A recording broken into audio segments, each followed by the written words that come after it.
روحانیت کی تلاش کے معزز سامعین السلام علیکم۔ حضرت جنید بغدادی رحمۃ اللہ علیہ کے دل میں ایک مرتبہ خیال آیا کہ اگر شیطان سے ملاقات ہو جائے تو اس سے ایک سوال کروں گا۔ پھر انہوں نے ایک دن اللہ تعالیٰ سے دعا بھی کر دی کہ اللہ رب العزت شیطان سے ملاقات کرا دے تاکہ اس سے سوال پوچھوں گا۔ ایک دن آپ نماز پڑھ کر مسجد سے باہر نکلے تو ایک بوڑھے آدمی نے جھک کر آپ کو سلام کیا۔ حضرت جنید بغدادی رحمۃ اللہ علیہ نے اس کو دیکھ کر پوچھا کہ کون ہو تم؟ اس نے بڑے ادب سے جواب دیا کہ میں وہی ہوں جس سے ملنے کی آپ کو آرزو اور تمنا تھی۔ حضرت جنید بغدادی رحمۃ اللہ علیہ سمجھ گئے کہ یہ اصل میں شیطان ہے۔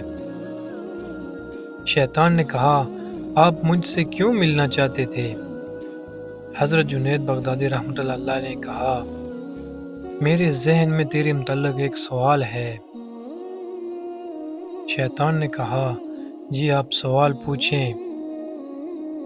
حضرت نے فرمایا، سوال یہ ہے کہ جب اللہ تعالیٰ نے تجھے حضرت آدم علیہ السلام کو سجدہ کرنے کا حکم دیا تو میری سمجھ میں نہیں آتا کہ آخر تجھے کس چیز نے روکے رکھا اللہ کی حکم کی تکمیل کرنے سے؟ تو نے سجدہ کیوں نہیں کیا؟ کیا تو اللہ کی عظمت کو نہیں جانتا تھا؟ ارے تجھے اللہ کی معرفت حاصل تھی، اللہ تعالیٰ کی عظمت کو اور جلالتوں سے تو واقف تھا۔ اس قدر اللہ کی قربت رکھنے کے باوجود جب اللہ نے تجھے حکم دیا کہ آدم کو سجدہ کر تو نے آخر سجدہ کرنے سے منع کیوں کیا؟ تو نے سجدہ کیوں نہیں کیا؟ اس پر شیطان نے ایسا جواب دیا کہ حضرت جنید بغدادی رحمۃ اللہ علیہ سن کر کچھ دیر کے لیے خاموش ہو گئے۔ شیطان نے کہا کہ اے جنید، آپ جیسا توحید پرست آدمی اور یہ مشرکانہ سوال، آپ جیسا توحید پرست، اللہ کو ایک ماننے والا، اللہ کی پوجا کرنے والا، اور آپ کے ذہن میں ایسا سوال آ رہا ہے کہ میں غیر اللہ کو سجدہ کروں، اور میں نے غیر اللہ کو سجدہ کیوں نہیں کیا؟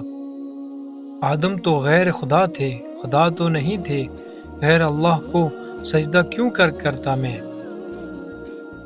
آپ جیسا توحید پرست آدمی ایسا مشرکانہ سوال مجھ سے کر رہا ہے، بڑے افسوس کی بات ہے۔ حضرت جنید بغدادی رحمۃ اللہ علیہ کہتے ہیں کہ جب اس نے یہ بات مجھ سے کی تو مجھے لگا کہ ہاں یہ تو ٹھیک کہہ رہا ہے۔ پھر تھوڑی دیر کے لیے مجھے ایسا معلوم ہوا کہ جیسے میرا ایمان سلب ہو رہا ہے۔ اس لیے میں سناٹے میں پڑ گیا، ہوش و حواس باقی نہ رہے۔ میں سوچنے لگا کہ اس کو کیا جواب دے سکتا ہوں، اس لیے کہ جب وہ کہہ رہا ہے کہ تم اللہ کو ایک مانتے ہو اور مجھے پوچھتے ہو کہ آدم کو سجدہ کیوں نہیں کیا۔ حضرت جنید بغدادی رحمۃ اللہ علیہ کہتے ہیں کہ میرے ذہن میں جواب نہیں آیا، میں بہت سوچ میں پڑ گیا۔ فوراً اللہ پاک کی طرف سے مجھے الہام ہوا اور مجھ سے کہا گیا کہ اس سے پوچھو کہ حکم دینے والا کون تھا۔ حکم دینے والا جب خود کہہ رہا ہے کہ فلاں چیز کو سجدہ کرو تو توحید تو اسی چیز کا نام ہے کہ حکم دینے والے کی بات مان لی جائے۔ حضرت جنید بغدادی رحمۃ اللہ علیہ کہتے ہیں کہ اس انعام کے بعد میرا ایمان برقرار ہوا، ورنہ تو مجھے ایسا معلوم ہوا تھا کہ میرے ایمان میں تزلزل پیدا ہو گیا ہے۔ یہ ہے شیطان کی مکاری اور عیاری، نہ ولیوں کو چھوڑا، نہ کتب و ابدال کو چھوڑا، نہ علماء کرام کو چھوڑا۔ غور کرو شیطان باتوں سے اور چیزوں سے کس طرح قائل کرتا ہے اور گمراہ کرنے کی کوشش کرتا ہے۔ اس کا ذرا اندازہ اس واقعہ سے آپ خود کر لیجئے۔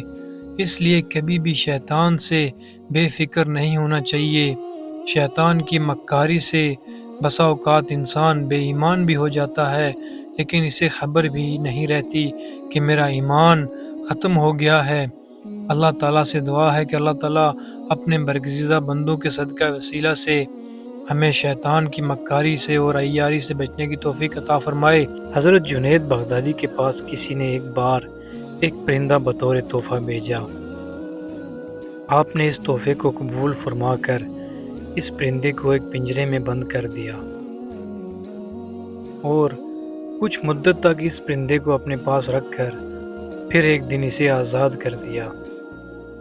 کسی نے پوچھا، حضرت آپ نے اسے آزاد کیوں کر دیا ہے؟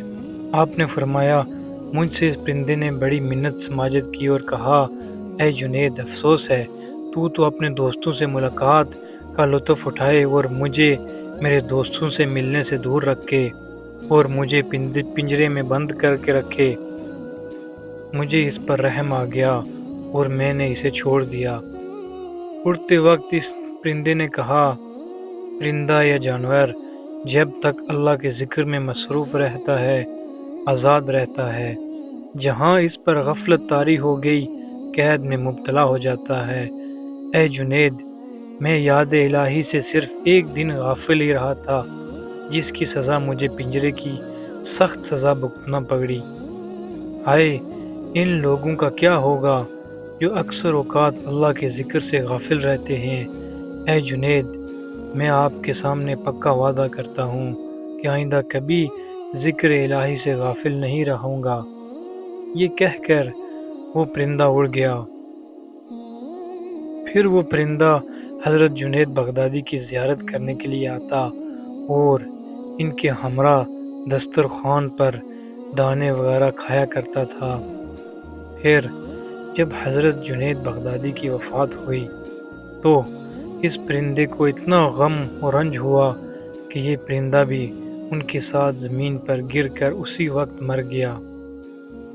اس لیے لوگوں نے حضرت جنید بغدادی کے قریب ہی اس پرندے کو بھی دفن کیا۔ بعد الوصال کسی نے حضرت کو خواب میں دیکھا اور آپ سے پوچھا، حضرت کیا حال ہے؟ انہوں نے جواب دیا، چونکہ اس پرندے پر میں نے رحم کیا تھا اس لیے اللہ پاک نے مجھ پر بھی رحم کیا ہے۔ حضرت جنید بغدادی رحمۃ اللہ کو کون نہیں جانتا؟ آپ رحمۃ اللہ علیہ کا نام اللہ تعالیٰ کے برگزیدہ بندوں کی فہرست میں ہے۔ آپ رحمۃ اللہ علیہ مادر زاد ولی تھے۔ یہی وجہ تھی کہ آپ رحمۃ اللہ علیہ کے ماموں جان حضرت سری سکتی، جو اس وقت کے بہت بڑے اولیاء اللہ میں سے تھے، نے حضرت جنید بغدادی رحمۃ اللہ کو دیکھتے ہی پہچان لیا تھا کہ آپ رحمۃ اللہ علیہ آنے والے وقت کے بہت بڑے ولی ہوں گے۔